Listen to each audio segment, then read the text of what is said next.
കാക്കയ്ക്ക് സ്വന്തം കുഞ്ഞ് പൊൻകുഞ്ഞ്, അതോരോർക്കും തങ്ങളുടെ ഏട്ടാലത്. അടിക്കടി കണ്ടാൽ അമൃതവും കയ്പാകും, അത് അധികം കിട്ടിയാൽ വില കുറയും. കഷ്ടത്തിൽ സുഹൃത്ത് അറിയാം, പ്രയാസത്തിൽ യഥാർത്ഥ സുഹൃത്ത് തിരിച്ചറിയാം. നായയുടെ വാൾ നേരെയാകില്ല, അത് സ്വഭാവം എളുപ്പത്തിൽ മാറില്ല. പരിചയത്തിൽ ഭയം കുറയും, അത് പതിവായാൽ ഭയമില്ലാതാകും. കുരങ്ങിന്റെ കയ്യിൽ പൂമാല, അത് അർഹതയില്ലാത്തവനോട് നല്ല പോലും ചിലർ അത് ചെയ്തു. കാറ്റിനൊപ്പം നീങ്ങണം, അത് സാഹചര്യം നോക്കി പ്രവർത്തിക്കണം.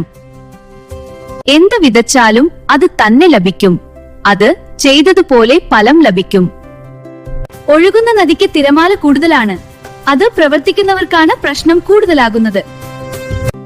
ഒരു കല്ലിൽ രണ്ട് ഫലം, അത് ഒരു കാര്യത്തിൽ രണ്ട് നേട്ടം.